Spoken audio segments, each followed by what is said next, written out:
Hey, we're live on the Facebook channel, my Facebook channel, which is facebook.com Pam Electric Ghost, and we have singer-songwriter from New York City, Lulu, and we're gonna thank you for being on the show, Lulu.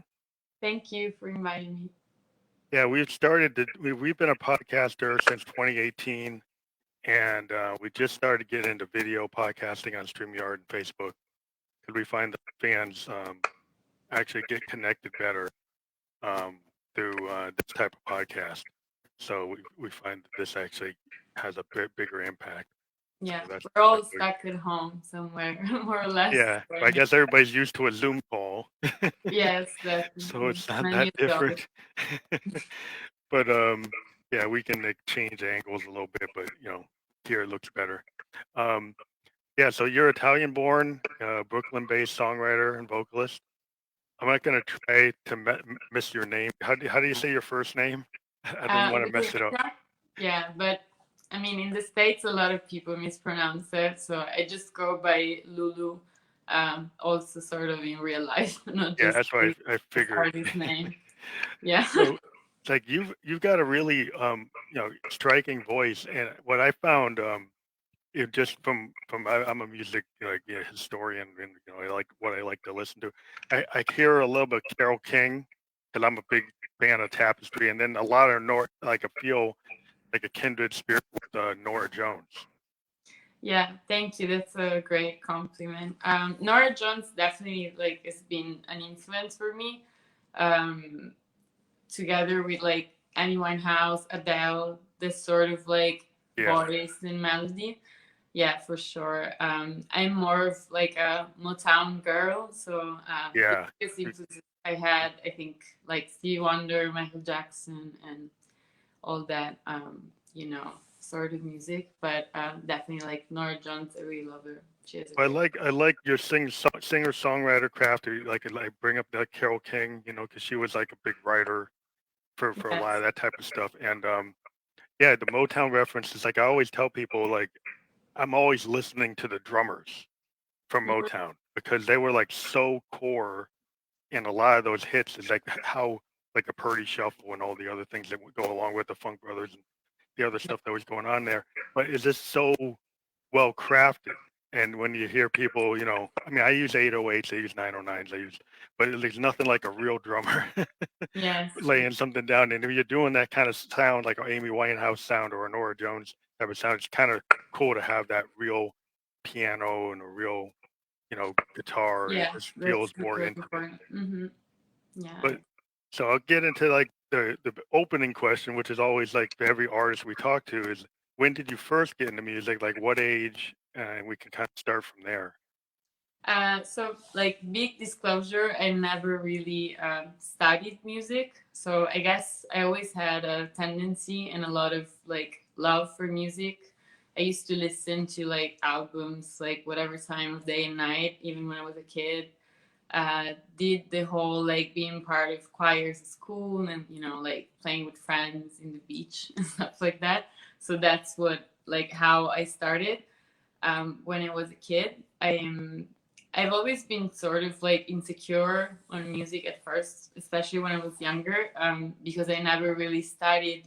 All my friends that were into music, they went to the conservatory and studied for 12 years, and then I had no really a background on that. So that has kept me always kind of shy on the music front. I guess when I was 18, 19, I started performing in my hometown, kind of out of nowhere. A few friends convinced me, and I did it. And then since then, my music school has sort of been performing in bars when I was younger, and from then, I'm here today. I'm a strong believer in that, because I my age, I'm at 52. I'm a child of the 70s, right? So I started before the net in garage bands and basement bands. Yeah, that's the best. Yeah, and it's kind of we were playing at pizza joints and playing in I lived in Western Mass, so we played in Amherst here, the UMass and all those colleges, the 5 college area, and that's, you know, at that time you think about like 78, 79, 80, like, you know, the beginning of the, well, punk and then new wave. And so I was kind of really inspired by like MTV generation and the punk Yeah. aesthetic, like the Clash. And so I was kind of like, okay, let's just do it ourselves. Let's go out there. And like, we felt the passion of like bands like the Clash. And I mean, I grew up listening to Smokey Robinson and the Miracles. And it was like kind of just absorbed everything. My dad was a big record collector. And Yeah. so like, I totally get that. I mean, I was trained on a clarinet, but that's Wow. not really a writing instrument. Yes. So they like, when I jumped into like rock bands, like I wasn't formally trained. I didn't go to Berkeley. I'm like, but I just had a passion for it. Like Yeah. most musicians, like you feel you got it, and you just feel like you got to do it, and you just go out, whether or not somebody trains you or not. You Yeah. got. I hear Best your voice. You feeling. got it. Yeah.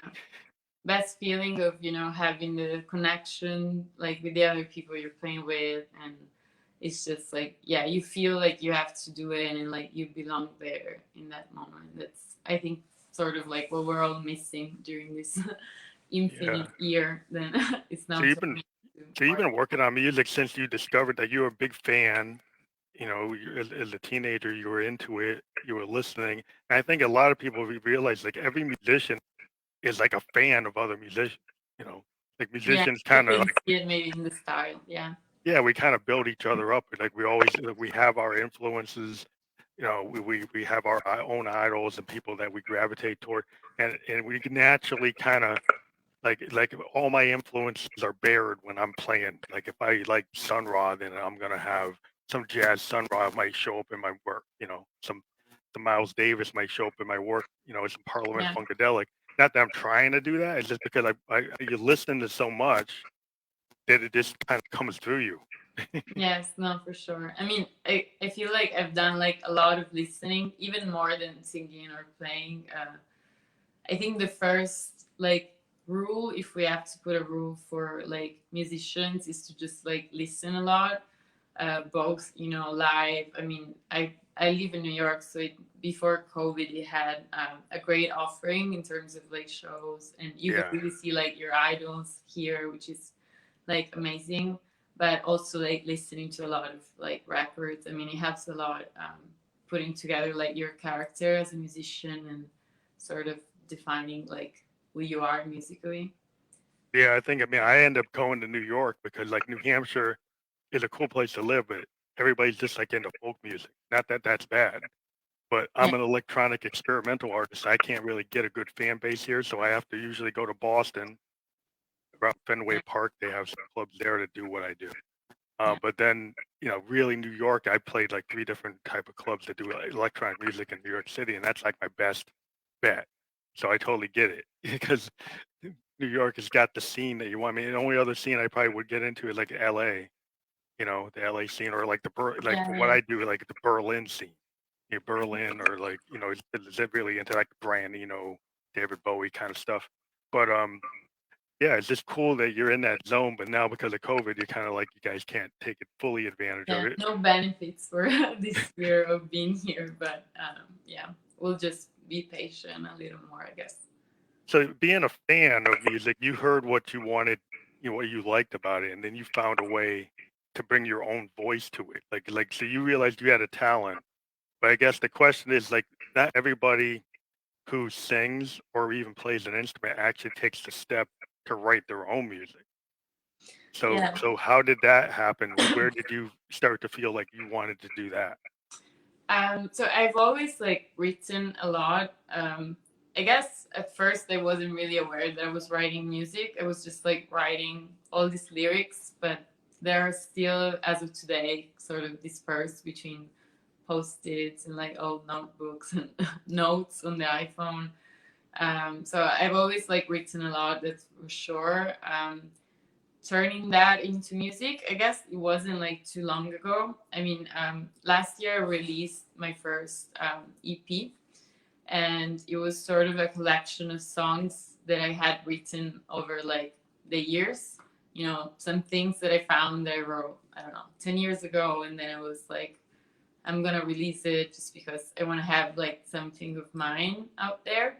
and then it becomes sort of like as an addiction, you know, like you release something and then, you know, people enjoy this, so you want to get them like more. So I have like tons of music that I wrote that never really has been released. I guess I was lazy to go to the studio, or did not believe in myself that much. But I'm working on that now, so I'm gonna make. Oh yeah, I mean, I've been listening to "Washed Away." Is that the EP you're talking about? Yes. Yes. Yeah, that I love every track on it. I mean, I like "B," the last track, a lot. Yeah. I like the title track. The title. I mean, every track on here, like "Heart Open," "Teach Me," I'm like everything is. I can feel like the headspace. You've got that Motown feel. You've got the the Amy Winehouse. You know, I can hear the influence. Like I said, like all musicians, we kind of pull our influences. Like I'm being a keyboardist, I pull on like Bernie Worrell and Stevie Wonder, and anybody that's a keyboardist can name check them all. But like if you're gonna play synthesizer, you're gonna tend to be in a zone where people can kind of recognize where you're coming from. And yeah, this album is like really is an EP. It's really tight. I like the sound. I like the feeling. It's got a lot of heart. Yeah. Thank you. Yeah, I put a lot of heart into it for sure, and you know, it was sort of like arranged with like the other members of the band in just a few days. So we went to this studio upstate, which is also like the home of the piano player in the band, Luke Celenza, and they did an amazing job understanding like what I wanted to express and like how I wanted certain like, you know, melodies to be. Because honestly, like I just bought a keyboard to help myself like writing music Like demos. after I went to the studio, because it was sort of, I mean, they were very like understanding and they perfectly got what I was trying to express, but I was like, I need to be able to write like, you know, my own chords and to better express like what the direction of the song that I want is going to be. So then I still haven't taken officially any piano lessons. I know that I should, but I started just, you know, playing out of ear and just That's helping not me write more. yeah, that's not a bad thing. If you think about that, you know, at least African American musicians, like we didn't really get to go to Berkeley. Yeah, yeah. The history of all the blues musicians, none of them could sight read. Mm-hmm. You know, later they did. They got capabilities, but the first like bluesmen and a lot of rockers, you know, up to Hendrix, they couldn't read. But it's like it's a feeling.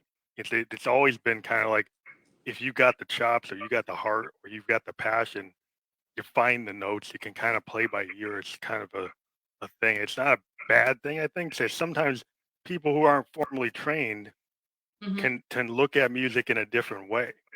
You know, you can actually Yeah. do things that people say, well, that's not the way you're supposed to do it. But then because you do it differently, you become unique. You do different phrasing, you do different chord choices, you do things that maybe people wouldn't have done. And then Yeah. it becomes, oh wow, that's innovative. So it's not I don't Yeah, think it's that's a a bad cool thing. thing to just have, you know, sort of like a new perspective. I think, you know, having like a base of like studying for sure it can help just express yourself better. But I also get what you're saying to, you know, have sort of fresh eyes, more like naive.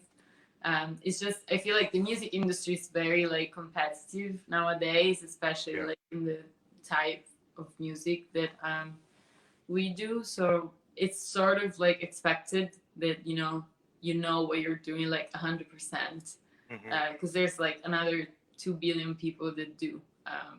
But then it depends like what goals you have. Uh, Yeah. well, I make music because like it makes me happy. I'm glad that other people enjoy, but if they didn't, I would still do it. So Yeah. There's something to be said, you know, like I understand like if you think about like a Phil Spector or you think about like the Motown era and mhm, some of that construction was like very well planned. But a lot of it, because these guys were like jazz guys, you know, they were like yeah, bebop, jazz, blues guys, and they kind of had a lot of feel. A yeah, lot of it was feel. A lot of it was just okay. how we're gonna get a hit, but it's kind of like you got the chops or you don't. Like you can go to all the schools you want, and you could technically write music on the grid on a DAW and make it Mhm. totally perfect. But my whole point is like if you listen to like a Neil Young song from the 70s, you put it into a DAW, it's not perfect at all. It's got all kinds of timing issues. It's got, you know, key changes, all kinds of things that you would say, well, you shouldn't do that. Yeah. The same thing if you listen to the Stones. If you listen to Keith Richards, he doesn't stay in his rhythm like modern guitar players. He's kind of all over the place. But that is kind of the character. And some of the things today where I think they're getting too clean in production and maybe too perfect. Because a lot of the great parts of music, even in classical music, all forms of music, are the actual errors, or the thing, or little happy accidents Hmm. that you Yeah. suddenly do that make it Perfect. Yeah. like endearing, that make you want to listen to it because it's got something that's different. You know, if you Yeah. think of like Yeah. like, if you think about like Prince, like when Doves Cry, when Warner Brothers heard it, they said, well, "Where's the bass line?" Right? He didn't put the bass line. And a lot of his songs were like demos, and they would Mhm. always the producer would come up to him and tell him, "You can't put that out. It's not finished." And he said, "Well, it is finished." And it's like he held his ground on a bunch of songs, and he was able to kind of push things in a way. Because if you look at Kiss, the way that's structured, it's kind of like a demo. A lot of Mhm. his best songs have things about it that people today wouldn't do. Yeah. They still wouldn't do, even though he did that. They still won't do it because, like, well, that's not the way you're supposed to do it. Yeah. But it still came great records out of it. So. Yeah, so I mean, I've always been the proponent of like, okay, yeah, you can have all this background, and it's good to know theory as much as you can, but I don't get too caught up in it. Like, if you can take theory and improve your music, and you can take your chops and you learn different voicings, like people will say, well, go take some Beatle chords, which means you're going to make the chords a little bit more interesting than just a minor or major chord. You're Yeah. going to do something that's a little more subtle. That's cool, but like getting too into it is like sometimes you gotta let it breathe and let things just be. And Yeah. like when the people who love music, they create music that people tend to find. Mhm. The people will find you and say, "Wow, you've got something." So your audience, like because the world is so open, people will find the things that they're really in tune with. And so like, you don't need 1,000 copies of the same type of song. Yeah. And most of the time That's it kind of boring. doesn't. Yeah, it doesn't have to be perfect, or then it's like listening to the same song over and over. So Yeah, because I'm some a big producers will fan go of. and they'll go and make that song like 10, 20, 30 times the same song Yeah. Yeah. because it was a hit. That's fine. But then as an audience, I actually look for something that's different. That's why I talk to people in the independent world more than the top tier because it's more interesting in this space because you get to find people who are really got a lot of heart and do it because they love it, not Yeah. because they're trying to get to some idea Level. what they Mhm. success. So I think stick with what you're doing. I think it's the right way to do it because if you believe in it, people will tend to go to the people that believe in themselves and have a passion about what you're doing. Yeah. So the other thing, we talked about your influences, but maybe you can maybe expand on it if we haven't already covered it. If we did, then we can skip to the next thing. But like Yeah. in terms of Like, the type of music you're into and your yeah. So I mean, Motown, I already said it. Like, definitely like a big influence and all the artists that came with it. Then sort of like because I'm very much into soul music. I guess you would define my style as like new soul nowadays. So yeah. a lot of influences from like Erica Badu and like D'Angelo. I also shared the last name Yeah, with. that neo soul. You've got that neo soul vibe too. Yeah, you Yeah, kind so of that vibe, I love it. It's like the best for me in terms of like soul and R&B.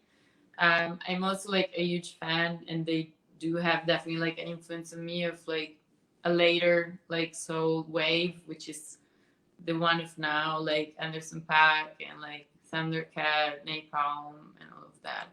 Her, and I just like think people on. can just appreciate, if you think about Stax and Motown and some of those old labels, it's just like you listen to Otis Redding, you listen to some of the go listen to the Shy Lights, you listen to like the Delphonics. Like I'm a big fan of like the Delphonics just because they had all this the falsetto. It's kind of like that Smokey Robinson falsetto that you get out of these soul groups that really focused on voices. Yeah. And they had really good instrumentation, but you're in that kind of tradition that the voice is the instrument. Your voice is your instrument. And then you also have really good musicians around you. And then that just like to me is like the full package. Because it doesn't, not that drum machines and sequencers and synthesizers are like that's what's going on. People are using hip hop, they're using samplers, they're using all kinds of stuff. And I'm into that. And I do use it because I'm an electronic musician. But I think some people forget that electronic music is not just like a CDJ or a DAW. I go back to people like Genesis and Yes and Pink Floyd. That's the kind of electronic music I talk about, not just like a DJ, but somebody had a big stack of Moogs and Hammond B3s and all these like real instruments that you can be very expressive on. So it's like the whole idea of music, if you can be expressive, if you're DJs, they can be very expressive, and hip hop producers can be very innovative and can do things that are cutting edge. But I guess as a fan, I do like the genre you're in because it is kind of heart based. It's soul based. Yes. Definitely. So when you write, like now you got the keyboard. So now, what were you doing before you got the keyboard to do your demos? Were you just putting them together like on a tape or on your phone? Yeah, basically all on the phone. Very like a professional. I'm not here to like give advice to fellow singers, but yeah, I was just like recording, what I was thinking the melody should be with my voice, writing the words, and then I don't know, just like whenever I met with somebody that I was like, there's also like a lot of songs that I sort of like wrote and played with friends, but never really arrived to the studio. Maybe one day they will. But yeah, I guess it was always easy to be understood, probably because I always had to deal with like pretty good like musicians who, when you play with each other, even for like lives, and you have like that good feeling and connection, it's sort of like easy to explain even without having a chart. So I never really had.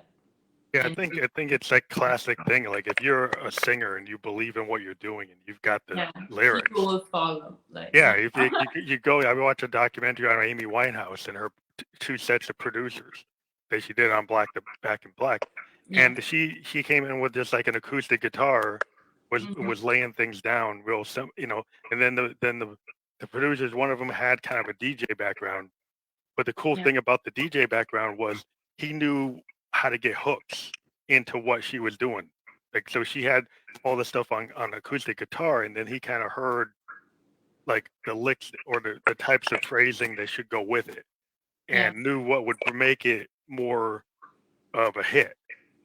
Then the original versions are perfect. They're great. I mean, but some of the stuff, it was more like folk music. That it was like very indie kind of folk, but then it changed into this kind of soul music. It was like it's like the Phil Spector thing. If you have a good producer, I think they have like a magical, ear or just like perception of things that project whatever like you send them or share with them in another level that So did that, for example, never come up with. Did that happen when you met? Like, was it more that the band interpreted your stuff and the band came up with it, or was it the producer that kind of drove it? So for Washed Away, it was, we had like two pretty intense like days of rehearsal, like all together.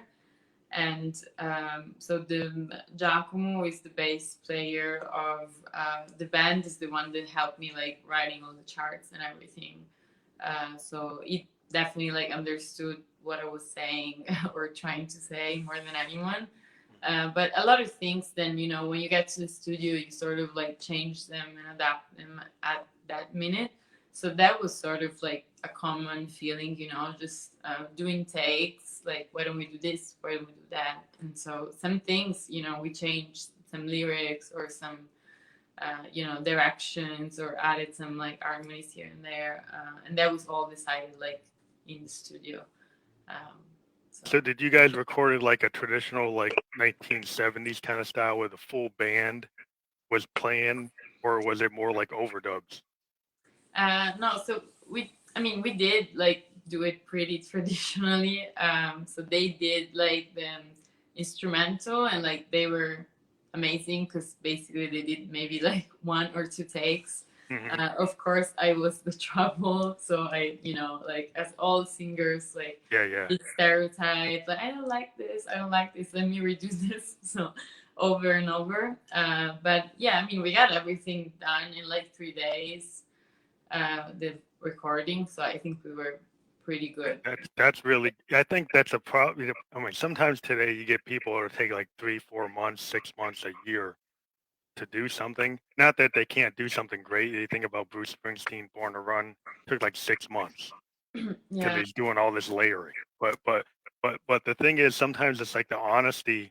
Like if you have your idea and it's just trying to express it, there's a certain cutoff point where like by the 100th take, you probably like lose a lot of the original intent. Yeah, I agree. Also because, it doesn't have to be perfect. Sometimes like I still, when I listen to it, I'm like, but this, I could have You could done have fixed it. different. Yeah, you could have And fixed it's it. like a never ending You're feeling. like your own worst critic, right? Because you're like Yes. what you don't like the version you put out because you're like, yeah, you were still working on it, but then you had to like, you finally had to decide, okay, this is gonna be it. Maybe that's when you play it live, you can make your choice to like make it the way you want it. Yeah, and then live, it always changes. Like I feel like all the songs, whether it's like, cover songs or like my own that I've done live, it's never like the same version, and that's like the fun of playing live, I think. Well, I think, yeah, that's something I think it gets lost today in the kind of DAW world. Is like, I'm kind of a big fan of like bands like Allman Brothers, and the funkadelic bands, if you think about Earth, Wind and Fire, they would go on stage. I mean, they had their songs, and everybody knew their hits, but they would improvise, and you would have the core of the song, but every time you're going to see them, it would be a little bit different, and that's kind of like the whole reason why you wanted to see them. Where in some places now, you got bands that are kind of like stuck on their backing tracks, and they're kind of locked in when they go to play. They kind of they're not free to go outside of the constructs of the song because they've gotten themselves so tied to the song they can't break out of it. And then that's cool if you want to hear the same thing every night. But I think it's kind of, as a musician, I find it very boring. Yeah, you sort of, I don't know, I guess maybe that's also tied to the fact that I don't know music like on the learning side that much. So for me, like every live of one song, it's like a different thing. Depends, maybe like even how you're feeling. Something you might sang it like more, like fun and like upbeat, and then the same like could be more like chill and jazzy version. I think we have a lot of like room to do different things. I love that room. I think that's the room that some people have kind of forgotten, that it's really, because I collect a lot of music, right? And I have all these Hendrix performances. And the cool thing about Hendrix is like every time he did a solo, it was never the same. He had the general structure, but you'd want to hear like every live performance Hendrix ever did. And I collect them just because every approach they took was always like, it was based on how he felt. And so like in some days, if he was angry or something, you could kind of feel he was frustrated. If he was happy, you kind of feel this different feel. He was kind of chill. So you get that feeling coming out of that, like just like a singer, lead guitar players and stuff. You can feel where their head's at.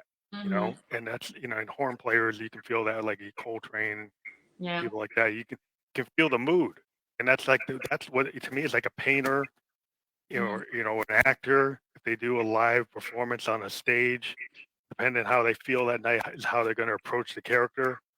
Uh, I think that's real important in music to do that. Yeah, that's the best, I think. Honestly, like this room that we were talking about, the space to just, get creative. And especially like if you see that the audience is like feeling you and the same vibe that you're, experiencing or trying to give, that's like the best feeling. And I think it's like the thing that is missed most. Yeah, Really. Yeah. because when you play live, don't you, as a singer, you kind of feed off the audience. Like if the audience has you feeling a certain way, you're going to sing that song because of the venue you're in, the vibe you're getting from the people, like the acoustics of the place. So there's all these things. It's like, oh wow, it's like this place sounds like this. So if I do this with my Yeah. voice, it's going to give me this effect, so I can go and do this. And this audience is really into what I'm doing, so I can kind of, you know, it just that feedback. Like if you try to do a live stream, it's like you can do a kind of unplugged thing, and it's very, I guess it's passionate and it's kind of, you know, intimate to do that, but you're missing that audience component. So it's all Yeah. coming from like you, and you Yeah. don't get anything from the audience. Yeah, I mean, I've attended several like live shows of other artists during this year. I haven't done mine, but I am. It's coming up. Well, you're gonna do it. You're Tell gonna you do more one. about it later. But I always feel bad, like when I'm like watching someone, and then when they end like one song or something, I feel like, but nobody's there, so like let them feel what they're feeling. And I feel so sad that they end the song and then they have no idea like what people reaction is. And it's hard, I think, to then continue and like keep the show on with the complete like silence of your apartment or like the theater. Yeah. Whatever. I've kind of thought that since the pandemic came about, that they should all these streaming services to provide the ability for artists to go live should do something like when people hit the heart button, it would be cool if that would feed back to the artist, like clapping or Yeah. cheering, or so you could hear something. So if they're actually reacting, and you know the audience can react, because I'm a technical guy, they can actually send hearts. They could go and say they like, Yeah. and then if that fed back into your monitor, I or think some have that feature, like even like virtual clapping or something. But I don't know. It'd definitely be cool if like they could, unmute the mic just for 10 seconds and be yeah, like, and you hear them and like then, actually doing the yeah, woo woos, or they hear the clapping. Like if you actually could hear the clapping, or make it Yeah. sound, I think my whole thing is make it sound as close to like a live experience. Like Yeah, so you would be include like a virtual capability that gives you audience feedback that feels not fake, yes, but feels real enough real. that you would like, wow, it's not just like a laugh track Yeah, on a sitcom. It's something that actually makes you feel that they, the audience is involved, yes. which I don't think is impossible to do, but people probably haven't focused on it because it's like they rather just play live. Yeah. um, but so like you, it sounds like you don't, like as the type of artist you are, you don't use like a DAW to put your like a digital audio workstation. You're not No, using I like saw the question and I was like, I'm just gonna yeah. say it. Like, I mean, I know that like most people that I collaborate with use Logic, Yeah. which I honestly have, but I just You never don't like it. have explored the word. I mean, I have like just recorded some lines, vocal lines to send to other artists, like through the like Oh, Focusrite, link. yeah. So if you But want to collab every with people, you time have I to have put to stuff like down. ask for help because I'm like really bad at all the things that are like linked to technology, especially like in the music world. I feel like they're super complicated, so I'd rather like refer them to the professionals. That's strange because, well, it's not strange because I started off using just tape recorders back in the 90s and the 80s. I used to use like Fostex and Tascam trackers, right? And I'm a technical guy. I got into DAW and then I'm like, I didn't like it. So I actually use hardware recorders. I kind of do old fashioned stuff. I have all my synthesizers and stuff, but they're all connected to no computers at all. I just record directly to like tape type machines. Just because I like it's more like what I would do if just because I want to be able to do the song the way I want, and I don't want to have to sit on a laptop. I just have all these hardware machines that can record right at my synth. So right at the keyboard, I can get to what I want. I don't have to stop. Yeah. And I find that to me, if I go and sit on the computer, it doesn't feel like I'm writing. So I'm like, I'd rather be at the piano writing than be on a computer. I can't handle it. So yeah, awesome. I get what you're doing. I've had people say, well, that's harder. You're also an IT person, so you probably know more about. Yeah, I just decided I didn't like all the choices. I think there's so many choices on the DAW. A lot, yeah. That it kind of distracts you from being. I think sometimes having limitations as an artist, if you limit all those choices to like okay, all I have is my piano, all I have is my guitar, and then later I can play with effects, I can play with stuff. But if I'm just trying to get the heart of what I'm doing, I think it's better to have some limitations to like control where you kind of focus to get to the heart of what you're trying to get across. Yeah, then you get lost in all the things you could do, and you end up doing. Yeah, then you're gonna be like spend like 2 days just trying to get an effect ready. Instead of like trying to get the chords right. Yeah, so that's cool. I totally am into that because so you've done a little bit of that. So you do top lines and stuff maybe with people. You do extra work. You work with people. You collab. Yeah. So usually, I mean, I usually sort of rely on other people for this sort of like more technical stuff. Yeah. For sure. So when you were playing live, I'm assuming you were just playing around New York, or did you go outside of New York? You went to Italy too, in France? Yes. So I mean, I definitely did start playing in Italy. I had this friend who played guitar just around in pubs, and he's also like a great singer. And he sort of like convinced me to do this and like start playing with him. And I was like super shy. I didn't want to do that. But then I started like, we had very good feedback, and I was like 19, I think. And we were doing like a lot of shows per week, not like big venues, but still, it was a very good school of music and just learning how to like interact with musicians. It's like trial by fire. I mean, doing it, I always tell people like if you actually just do it, anytime you have something, is like you just get into the act of doing the work. And if for a musician, it's not really work. It's kind of like it's love. Yeah, and then it's fun, like it's your passion, so you're super excited when you do it. But it took a lot of convincing, but I'm glad that it did. Well, I'm glad they convinced you to do it because you really have. I think you've got an awesome like whole concept of what you're doing. And the way you carry it off is like everything you're doing is very authentic, and it has feeling. And I think that's core in music is to feel like the artist really believes what they're doing. When I hear you singing your lyrics, it feels like you really believe the best feedback I think that an artist can get. So thank you. But so I mean for the playing, Italy, I mean quite extensively. I mean more like in Sicily, which is where I'm from. I moved for university to Paris when I was 21. And in Paris, I joined a gospel choir, which was the best musical choice. They give you a lot of training right there. That's like going to school. That was great. That's like, school.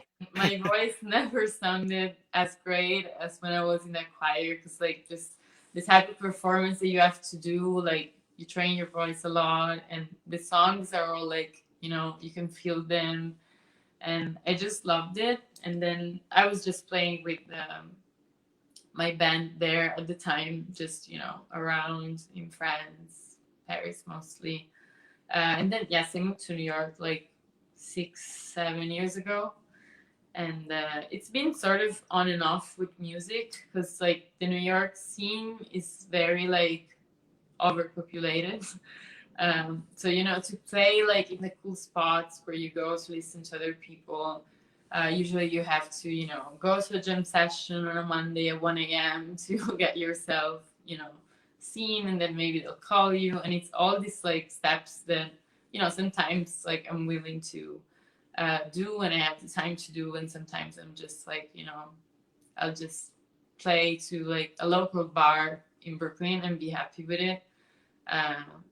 And yeah, I mean, it's more for me about like making music and like how I feel when I make it than getting like the attention from external people. So New York is definitely like a tough scene, and you have to be on top of things a lot to play like extensively.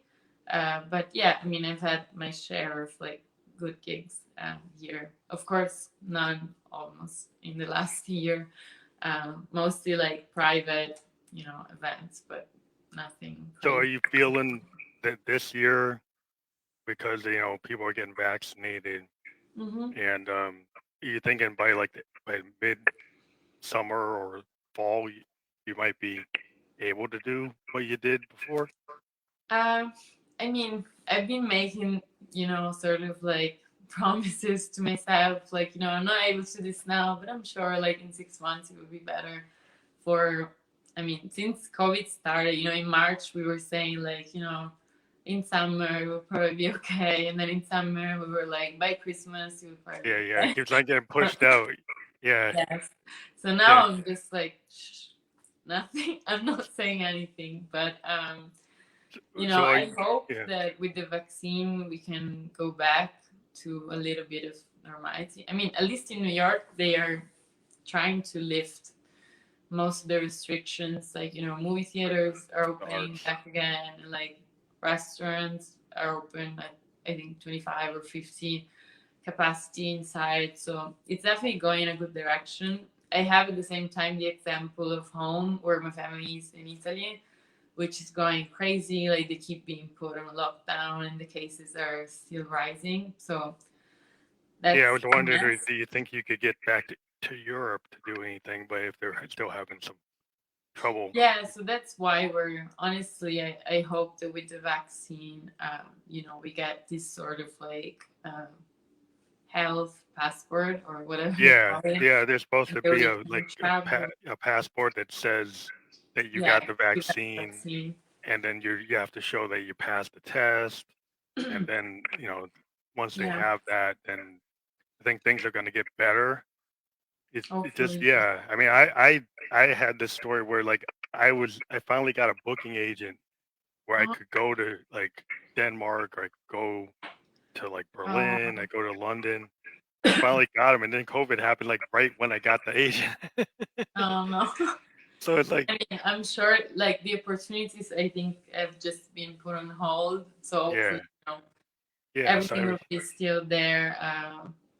Whether it's at the end of this year or this summer. I mean, I hope it's like tomorrow, just because I think we could all like use going back to not maybe 100% normal. I don't think it's gonna happen like that, but just but a I little found, bit of how it was before. yeah.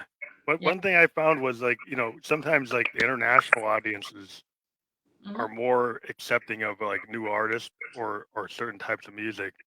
And I always found that like if my audience even online, I have more fans like in Norway and Hmm. Netherlands and Denmark and Israel and And all here. these other places like Australia. And in the US, I might have pockets like in New York and Los Angeles, but I get more people that are into what I'm doing. Like even in like Korea and Japan and parts of Yeah. China, I get people that are into what I'm doing. But so it seems like as a musician, sometimes you gotta like, okay, I don't just target locally. I have to like target like globally. Yeah.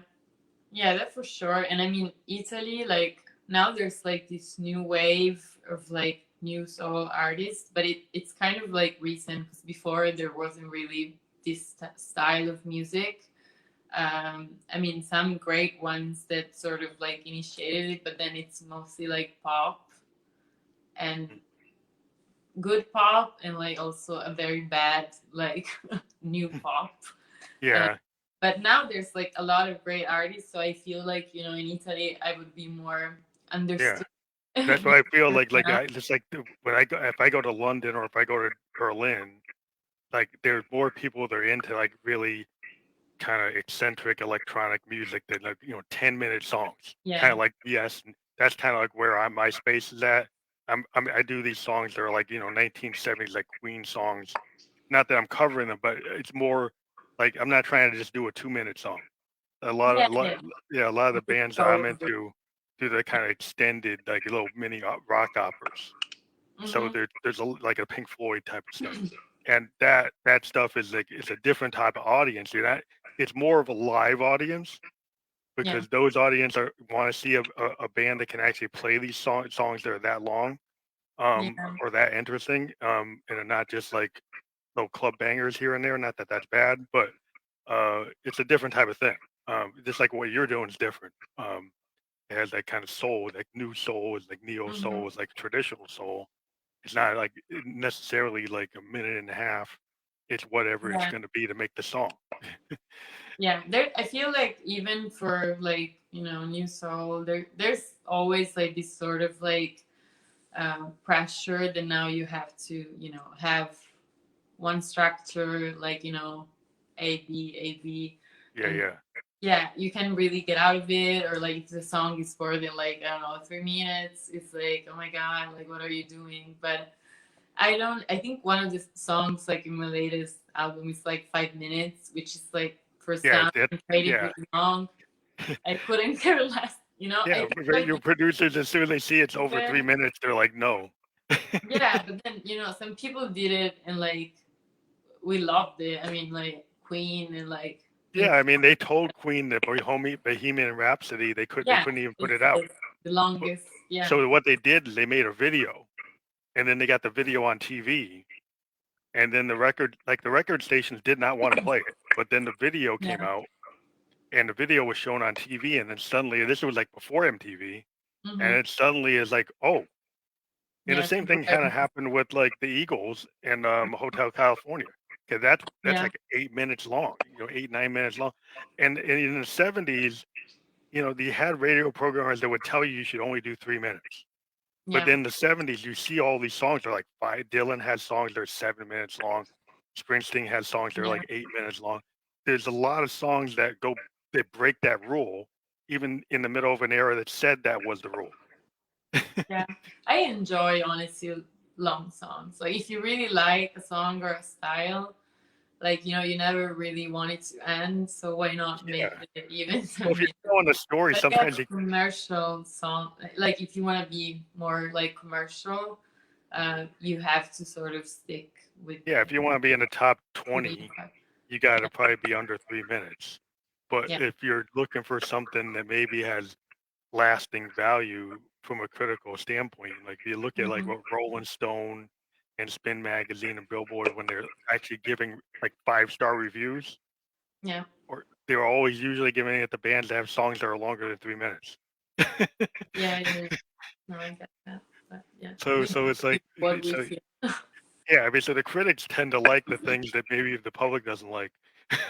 Yeah, but but and sometimes that doesn't make the artist a lot of money. It's like Lou Reed used to complain that like everybody, all the critics love him, but he never made any money.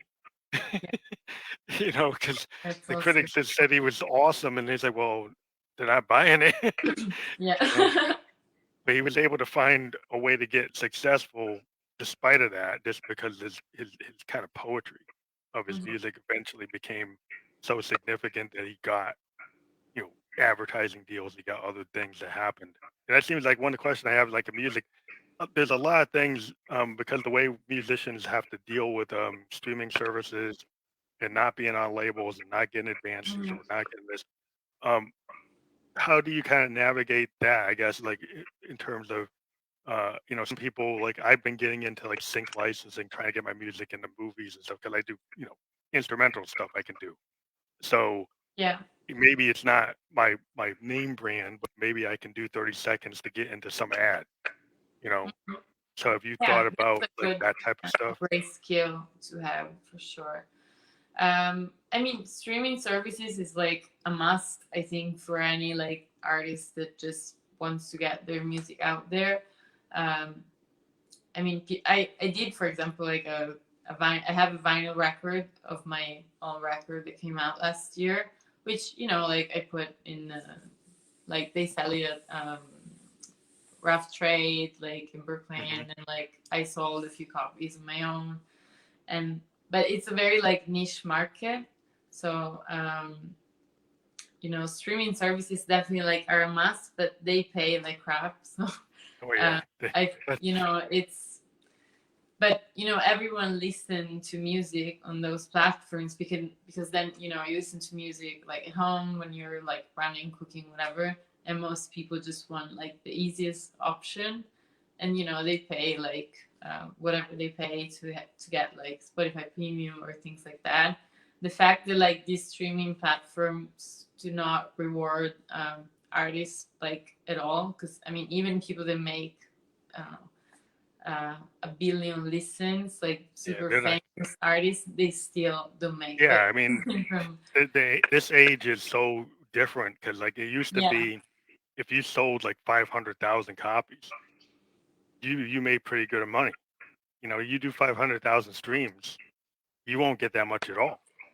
You know, no, I you mean, have to get, exactly. even if you get millions of streams, and the only thing that happens is like the top tier artists, like if you're Taylor Swift and you do 20 Yeah, million streams, you get a higher rate yeah, than us because we're on a different tier.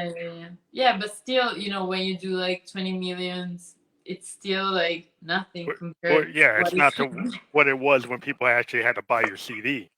When Yes, people bought your CD, you got more. But even then, some of the record companies were giving you like 10 cents. yeah, yeah, yeah, no, You it's, had a $10 record and they give you like 10 cents. yes, You no, know, so a $16 CD and they were giving you like what 99 cents out of $16. That was even back yeah, then. They were kind of running things in a way. And so that it's I think what's happened now is a lot of artists they're like, okay, well, I'm doing it myself. And if I can get like a website and I can get like mm-hmm. touring and I can get my fans to be dedicated, I can get them to buy t-shirts and buttons Yeah, yeah, and posters, and you make more money off of the merch than yes, you do off of the music. And that's always been disappointing to me because to me, the real, what we're trying to give to people is the music, not the t-shirt, mm-hmm. not the Yeah, button. And we would like to actually get paid for the work that we actually believe in the most, not like the ancillary work, you know. yes, no, that's for sure.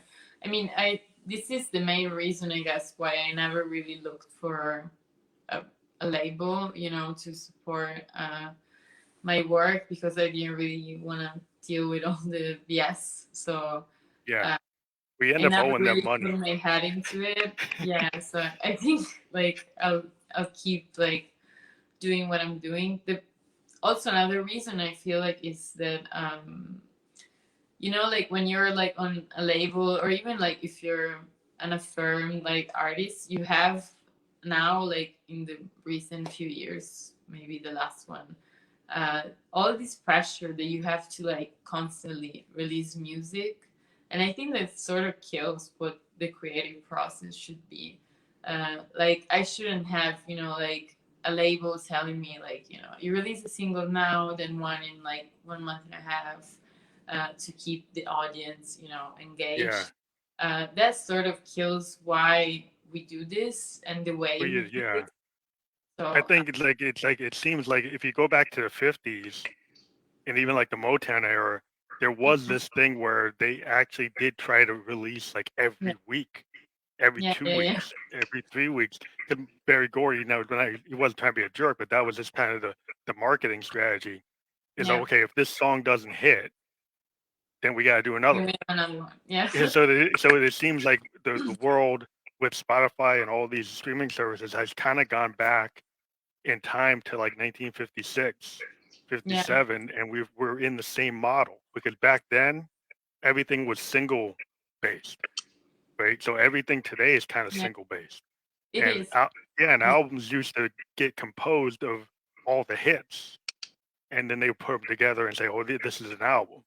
And Yeah. it wasn't until like the Beatles they actually started getting albums that actually had a flow, and then people started to clone that concept as, "Oh, well, albums should have a theme."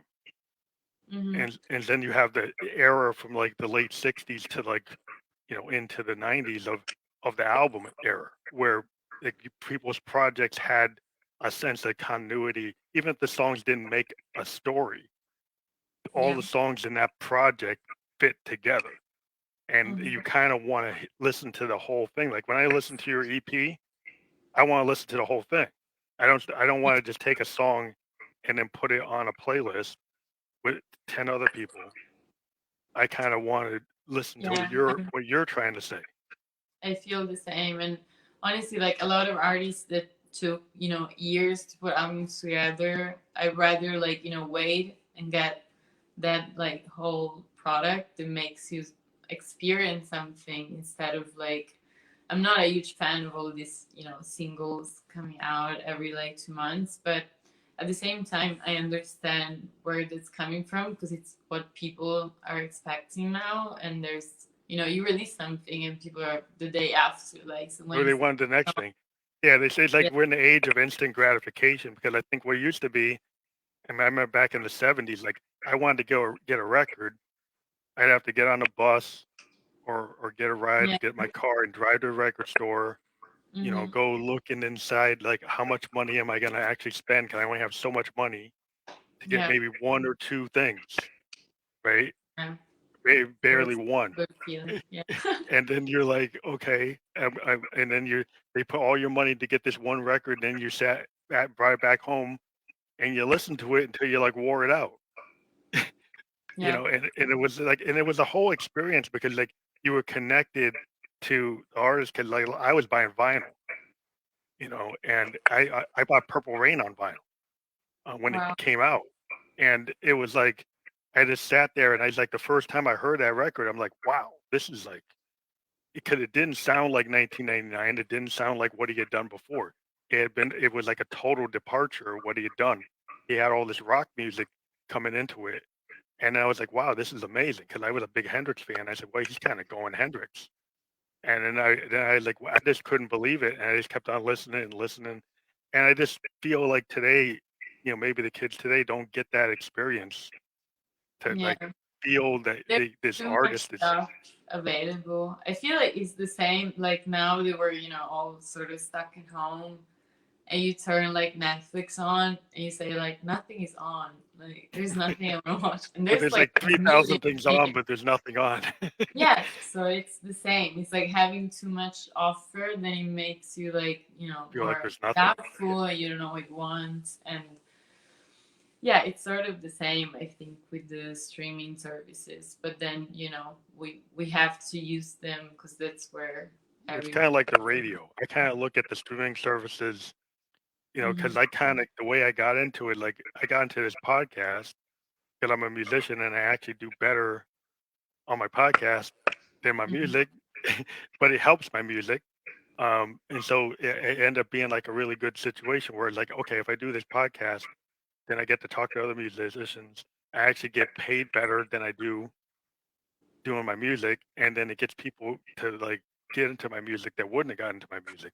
And so it Yeah. ended up being another way to kind of do something. And it seems like today you got to find a way to integrate what you're Yes. doing to get it to another level. I see people trying to get their music into video games, people trying to get the music into YouTube, Movies and yeah. movie, get it on TikTok, get it into reels. There are people that will take your music and put it on a reel or put Yeah. it on a TikTok, and then you actually get a higher rate if somebody puts your music into a reel on Instagram or into a TikTok.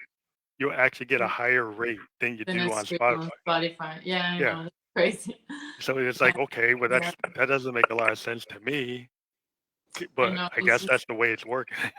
Yeah, it's a lot of energy. I feel that it's needed nowadays to be, fully an artist like 24/7, because you have to find sort of like complementary things that would go with just the music that you can like, you know, sell or promote, because the music is just not enough if you want to get, you know, at the end of the month and like Yeah, pay yeah. bills and Almost everything. every musician I know has a day job, and depends on what kind of day job they Yeah. have.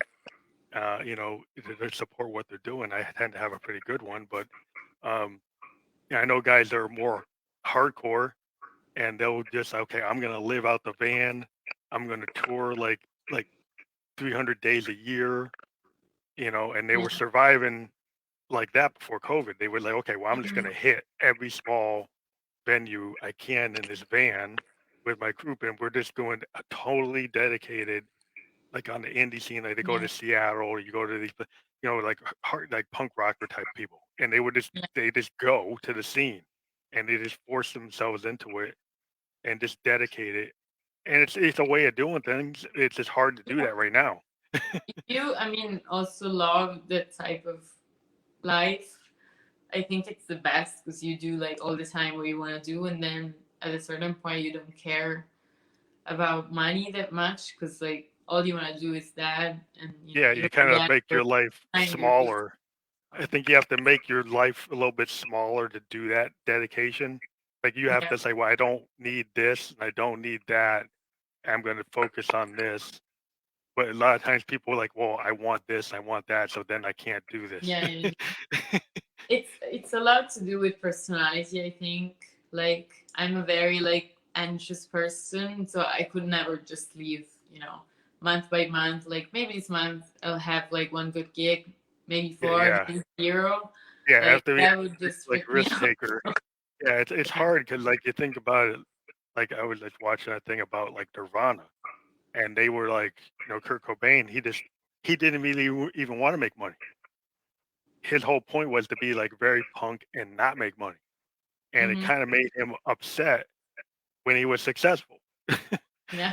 Because he kind of wanted to live out the van, live out the back of the car, and then when all the other stuff came, it was like too much, because he kind of wanted to be very small, kind of hardcore effort, and believe in it, and then maybe struggle through it, and then when he got all the recognition, it kind of didn't work for him. Yeah. What seems to happen sometimes, some musicians, like okay, they want this dream, but if they get it, then they don't want it. Yeah. Yeah. Yeah. I get You that. know, so it's always kind of hard. Like you're kind of like, as a musician, you want to get to the place where people can hear you and people can feel what you're doing, but you Mhm. don't want it to like steal you, because sometimes, Yeah. like as a musician, like the fans can want so much, or the business can want so much, that you actually lose sight of what you originally were doing it for, Yeah. What you thought was important for your music. Hmm. because they kind of got to be like level headed to the point where, okay, well, I believe in it. And this, I guess, the choice you make as an artist. Like you're saying, like you want to do it the way you want to do it. You want to control what's going on. You don't necessarily want to get to the top 50 or top 10 and then lose like your soul, or lose what Yeah. you want to do, or how Hmm. you want to do it, because now you've got a manager saying you've got to do this, or a label saying you've got to do X, and you got to show up here, and you got to do this. And so then it's not fun, because that wasn't what you were trying to do. Yeah. Also, because I think it depends, like, you know, whatever phase of your life you're facing, then your music sort of like evolves with it. So, I mean, you're like a new soul artist today, it doesn't have to be in that bracket like forever, you know. I think you can sort of like change and have some new style that depends just like on the experience that you make, your life, your music, and everything. So, Yeah, because I think the one but thing, if you not get, to have brackets, you know. yeah, I think what happens to some big artists is like you make that big song, right? And you get known for that. And then for Hmm. the next 20 years, you got to do Hotel California every night, Yeah, right? no, And then you've got like maybe 200 songs, and you might not want to play Hotel California. You might want to play a deeper track yeah, that means a lot to you, but the fans like, you got to play Hotel California. Yeah, You yeah, know, and I think Elvis got that. You know, all the big artists, like, they get to this point where, like, you got to play what the fan wants more than what you want to do. And I understand what the fans want. They want that. And I'm a fan. I probably want to hear Purple Rain every night. But man, I saw that Prince. He got to a point where he didn't want to play it, and he didn't. He actually bucked the system. He said, "I'm not playing it." And for like 10 years, he actually went through a phase where he didn't play the hits. He only played like new material, mm-hmm. and everybody said, "Oh, you shouldn't do that." And he didn't care. He just did it, Yeah. That's which I great. thought was pretty cool for a big artist to actually like do that, because most of the time they don't. Most of the time they get forced into having to play the hit. And I like the fact that he still had kind of this indie feel, even though he's this mega star. He would go and do these small shows and like do nothing but new songs. Yeah, And people were like, "What?" And he's like, "That's what he did." He's like, he didn't care. He's like, that's what he wanted to do. yeah. So I That's think that's cool. Like, I mean, you're in that kind of spirit that you do song it different every night because that's the way you feel it. You're mhm. writing from your heart, putting it together in kind of an old school way. And I think that's just I like that. I think that's like what I tend to gravitate toward are singer songwriters who really put a lot into their work and believe in it. And I think that's like you Lulu, you have that. So that's cool. Thank you. So I think like I guess we kind of talked about like almost all the issues, and I guess the thing is like for 2021, are you actually in the middle of working on a new project? Yes, so I'm currently working on a new EP, which would be my first in Italian. I Oh, never awesome. really written in Italian, but now I feel, as I was saying before, like, Italy wasn't much into new soul, like R&B a lot before, or at least like how I saw it. Now instead there's like this new wave that it's more like affirmed day by day, and I feel like I would be more understood doing my style of music in Italy now. So other than that, so I'm working on this EP with two great producers in Italy, Emanuele Triglia and Benjamin Ventura. We haven't met yet, which is crazy, but we were introduced by a common friend, and we've just been working together, sort of like online. But it's just great how amazing they are at just getting your songs, just playing like two chords and voice into a whole new level. So some songs are like sort of ready. I mean, I still have to record the voice in them, but I mean it will hopefully be done by the end of the year. It's just like I really had a good connection with them, and I would love to just record it together with them. They're based in Rome, in Italy, so hopefully, if COVID leaves us alone, I could go this summer and complete the project, or maybe we would do it, recording my part in New York and their part in Italy. But yeah, I'm kind of liking like writing in Italian. I never really did it before, so I'm curious to get people's feedback on that once the record gets released. I think very few people have heard me sing in Italian because I almost never really did, just because the type of music that I do, I feel like it always had like a better like fitting with In English English, yeah, because the soul is kind of an language. yeah, Yeah, it's an American kind of construct coming from like African American kind of blues and gospel, and it kind of comes from that. So that's why people would probably want to sing it in the language. But I think it's really cool to have like foreign language um, versions of music, because I actually was living in Tokyo and I listened to a bunch of Japanese bands like doing like grunge in yeah, 2004, and I was like, wow, it's like their interpretation of what Pearl Jam and Nirvana sounded like with Japanese language, and it yeah, was actually important to actually hear them sing it in Japanese rather than trying to have them do it in English, because yeah, there was something about the Japanese language, the way they used it in the song that you needed to hear it in Japanese. So I'm a big believer that like if it's actually cool to hear the language and cultural differences that language have. And I think that would really sound awesome. I think that you could probably bring something to that form. Yeah. Um, I will doing it. send it to you once it's out. Yeah, I For definitely will listen to it because I listen to all kinds of everything. So awesome. I Yes. think that's a cool project. I think people should be on the lookout for that. That's pretty cool. Thank you. So I think we're near the end of the show. I'm glad to have you on, Lula. We've been streaming live on my Facebook, and this will actually be permanently on that channel.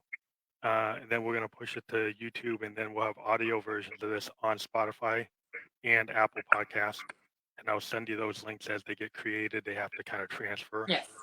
But yeah, it's great to have you on the program. It's cool. Like, and once you have that project, I know it's in Italian, but we can still talk about it. And yes, I'll and be happy to be back when we'd love to do that. the time comes. Yes, awesome. Thank you, Lula. Everybody go out and we're going to have the hyperlinks for this. We do show it right now and you can't click it, but you'll go out here and this is her Spotify. And if you click that, you'll get right into it and listen to it and tell your friends and push it to everybody you know. If you dig it, like that's what people forget. Like if you dig an artist, let everybody you know understand how much you like it. yeah, that's the best word to mouth. Yeah, sharing music is a big part of the whole community of music. So I think that's why we do this, to kind of share new artists with people. So we're glad you're on the program. Thank you very much for being on. Thank you. Bye, everyone. Have a good night.